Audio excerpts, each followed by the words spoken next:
10 సంవత్సరాల్లో మీరు గుంత కూడా పూడ్చలేదు అంటూ మళ్ళీ కేవలం 6,668 కిలోమీటర్ల రోడ్లు రిపేర్లు చేసినారు అన్న మాట మాట్లాడినారు. అధ్యక్ష,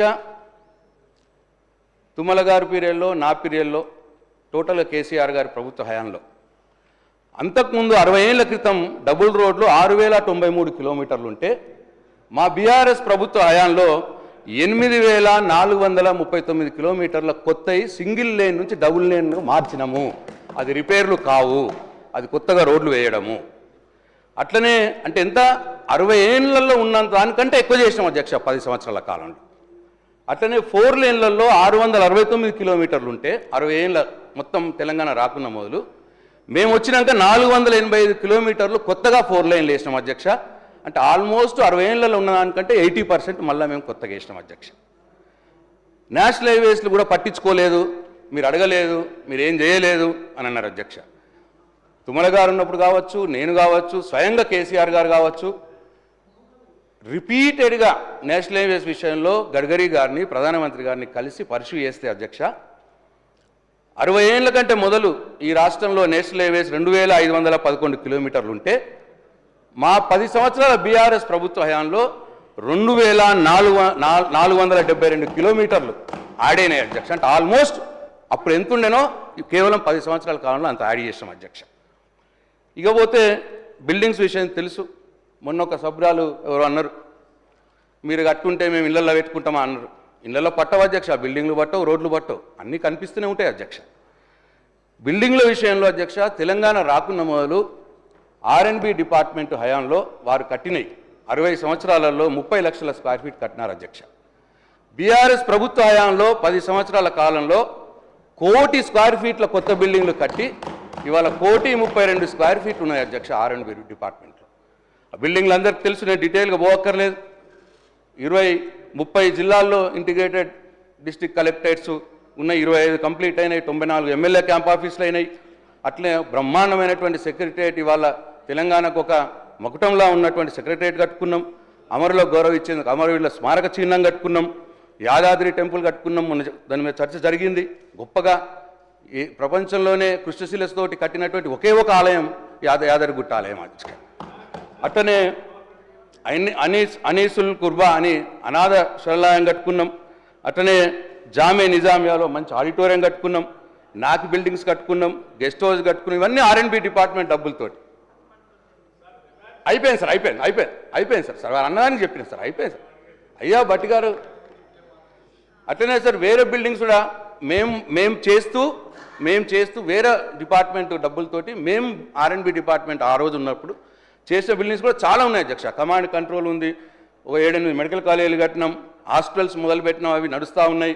అట్లనే కోర్టు బిల్డింగ్స్ కట్టినాం, 125 ఫీట్ల అంబేద్కర్ గారి విగ్రహం బ్రహ్మాండంగా ఆ విగ్రహ సముదాయం కట్టినాం. అదే అధ్యక్ష వరంగల్లో పెద్ద హాస్పిటల్, అతిపెద్ద హాస్పిటల్ వరంగల్లో.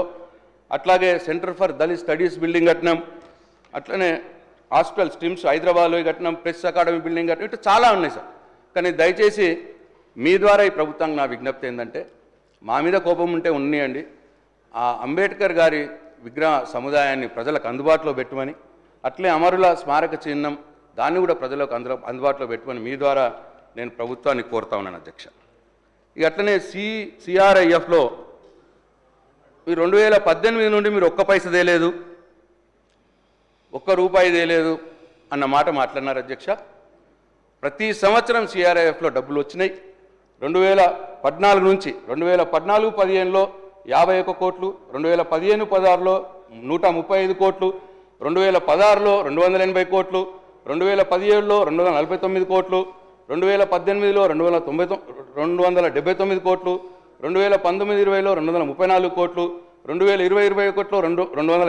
కోట్లు, 2021-22లో 261 కోట్లు, 2022-23లో 275 కోట్లు, 2023-24లో 349 కోట్లు, మొత్తంగా 2,369 కోట్ల రూపాయలు CARF నుంచి కేంద్ర ప్రభుత్వం నుంచి తీసుకొచ్చినాం.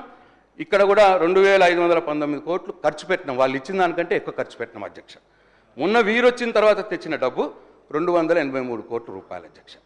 ఖర్చు 256 కోట్లు పెట్టినారు. ఇట్లా అధ్యక్ష ఉప్పల్ ఫ్లైఓవర్ మీద కూడా ఆ రోజు నేను పద్దులప్పుడు మాట్లాడతా అని చెప్పిన. ఇది సింపుల్గా చెప్పు, ఉప్పల్ ఫ్లైఓవర్ అనేది నేషనల్ హైవే ప్రాజెక్ట్. రాష్ట్ర ప్రభుత్వ రోల్ ఏముంటుందంటే ల్యాండ్ అక్విజిషన్ చేసి ఇవ్వాలి, వాళ్ళే కాంట్రాక్టర్లను పెడతారు, వాళ్ళే కట్టించుకుంటారు, మన రోల్ తక్కువ ఉంటుంది. అయితే 2017 నుంచి పట్టించుకోలేదన్న మాట మాట్లాడినారు అధ్యక్ష. దీనికి గజిట్ వచ్చిందే 2017లో. 2017లో గజిట్ వస్తే 2018లో మొదలై ఒక 2-3 సంవత్సరాలు పని నడిచింది అధ్యక్ష. అయితే సార్ ఆన్సర్లో చెప్పమన్నారు సార్, ప్లీజ్ ఒకటే ఆన్సర్లో చెప్పమన్నారు సార్. ఎవరో సభ్యులు అందరికీ ఒకటేసారి సమాధానం చెప్తా. గౌరవ సీనియర్ శాసనసభ్యులు ఆర్ఎన్బి శాఖ నిర్వహించిన వాళ్ళు ఇప్పుడు కూడా సభని తప్పుతో ప్రజల్ని తప్పుతో పట్టారు.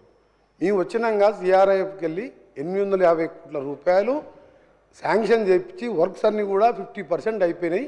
అది వాస్తవం, రికార్డులో ఉన్నది. 279 అంటే నేను ఏమంటలేదు, మీ ఇష్టం. మీరే నేను 850 కోట్లు స్పీకర్ సార్, గౌరవ సభ్యులు కోరేది ఏంటంటే వాస్తవాలు మాట్లాడండి. 850 కోట్లు నేనే శాంక్షన్ తీసుకొచ్చి టెండర్లు పెట్టించి 50% వర్క్స్ అయినప్పుడు 290 కోట్లు అని చెప్పడం తప్పు. మీరు దాన్ని విత్డ్రా చేసుకోండి, లేకపోతే మీరు చూసుకోండి రికార్డ్స్లో ఎన్ని శాంక్షన్ అయినా. మీ అందరు కూడా అదే ఆఫీసర్స్ ఉన్నారు కదా, అదే ఆఫీసర్స్ ఉన్నారు. దయచేసి మీరు ఇప్పుడు ఏం మాట్లాడాలి, చివరికి అన్నీ చెప్తా. 32,000 కోట్ల 4,000 కోట్లు పెట్టినా ఈ లెక్కలన్నీ నా దగ్గర ఉన్నాయి. గవర్నమెంట్ లెక్కలే మీరైనా మేమే తీసుకొచ్చింది అన్నీ పెడితే, కానీ దీన్ని విత్డ్రా చేసుకోవాలని కోరుతున్నాం. సార్ నేను అవాస్తవం మాట్లాడలేదు సార్, నేను మాట్లాడింది ఈ ఎక్స్పెండిచర్ సార్. నేను మాట్లాడింది వారేమో శాంక్షన్స్ మాట్లాడుతున్నారు. శాంక్షన్స్ నా దగ్గర నాకు తెలియదు కదా అధ్యక్ష. ఎక్స్పెండిచర్ ఈ 2024-25లో సిఆర్ఐఎఫ్ నుంచి వచ్చిన డబ్బు 283 కోట్లు అని మాత్రమే నేను చెప్పిన సార్. వారు నిన్న అన్నది 850 కోట్లు తెచ్చినామన్నారు, ఇవాళనేమో శాంక్షన్ అంటున్నారు. శాంక్షన్ చేస్తే మంచిదే సార్, నాకేం అభ్యంతరం లేదు సార్. అట్లనే ఇది ఉప్పల్ ఫ్లైఓవర్ సార్ 2018లో స్టార్ట్ అయింది, 2-3 సంవత్సరాలు నడిచింది. స్లోగా నడుస్తున్నది ఎందుకు అని వాళ్ళని పిలిచి మాట్లాడితే కాంట్రాక్ట్